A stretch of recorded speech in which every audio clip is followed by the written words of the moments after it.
Today I'm doing a video on this blue 308 ammo. If you've been around a while, you may have seen me shoot some of this before. We've done this on the chronograph, we've done this expanding in water jugs, we've done this shooting a whole bunch of different stuff. One request that keeps coming in is that we shoot some steel with these to see what happens. Do they deform, or I don't know what happens because I haven't shot steel with them that I remember. And then two, are they any good at a distance? So I've got these set up at 50 yards.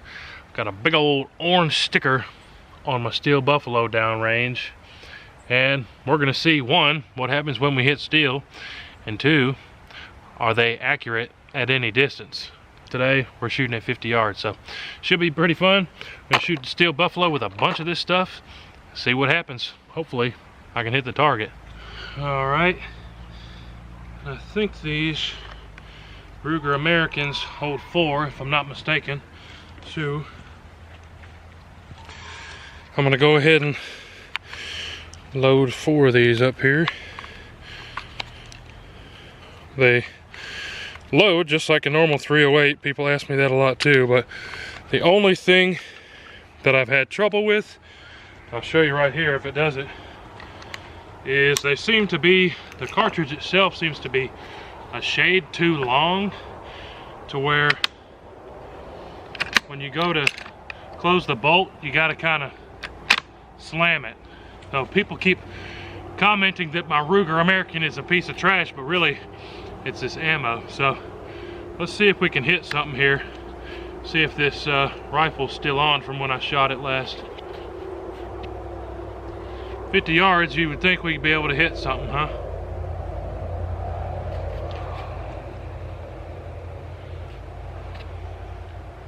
Help if I had my scope set right, wouldn't it? Where we don't just see a blur.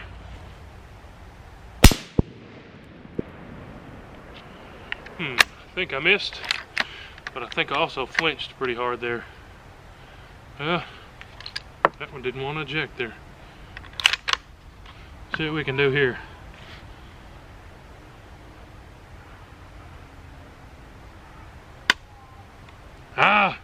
A dud. I found with this blue ammo, maybe 10 to 20% are duds. Let's see what we can do with this one.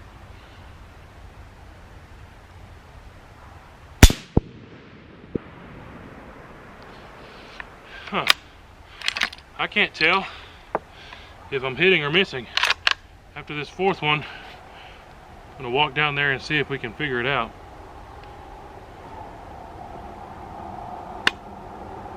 Another dud, so 50% duds on those. We only got 2 shots off there. I'm gonna go ahead and load 4 more before we go down and look at the target.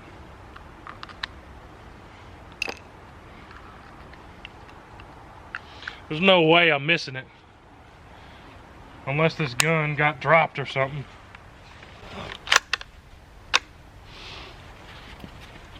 And I don't think it got dropped, so. But then again, these bullets are only 10 grains, so it might not be enough to shake that steel to where I can see that it's hitting it.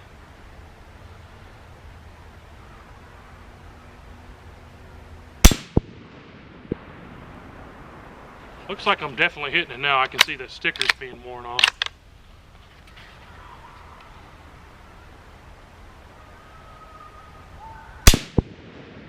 Oh yeah. Yeah, buddy. This rifle's on. This stuff is fun to shoot.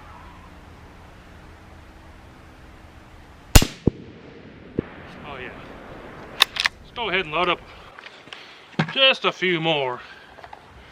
Wow, we got this stuff out here and we're having fun.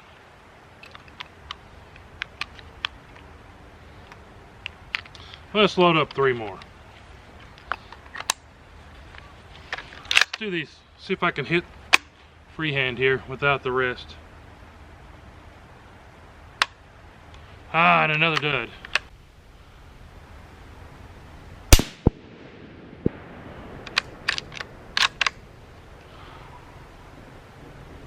I'm definitely pretty shaky without the wrist, I'll tell you that. And another dud. Bummer. So let's call it that for shooting, and go ahead and take a look down there, see what we can see.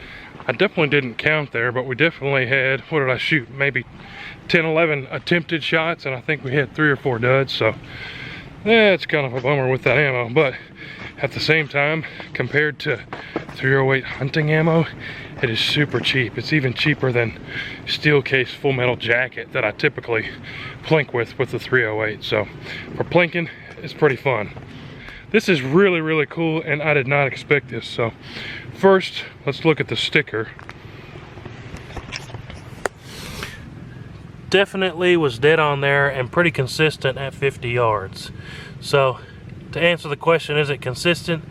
It's absolutely consistent, which is, you may not expect it's a 10 grain plastic bullet, but at 50 yards, it's consistent. But then, when we look all over the ground, look at what I'm seeing here. And this is pretty cool, I think. So, there's one right there, if the camera will focus. There's one, picked up off the ground. See, that's the back of the bullet, the front of the bullet expanded there. And there's a bunch of these all over the place beneath the steel here. Some of them are actually embedded quite deep in the ground. There's 5 right there that all did pretty much the same thing. Hit the steel and then expanded out. It looks like most of the bullets there, they didn't explode or fragment or anything, but that is pretty cool. Answers the question there for you guys. What happens when you shoot steel with that stuff? It also didn't take the paint off my steel, so I don't have to repaint my steel target after that shoot. Thanks for watching the video today, guys, on this blue ammo.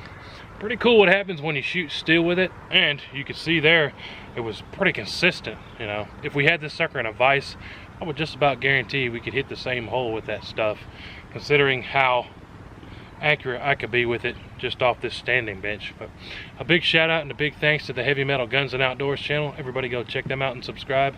Don't forget to subscribe to the WHOTEEWHO channel if you haven't already. We'll see you on the next one. WHOTEEWHO!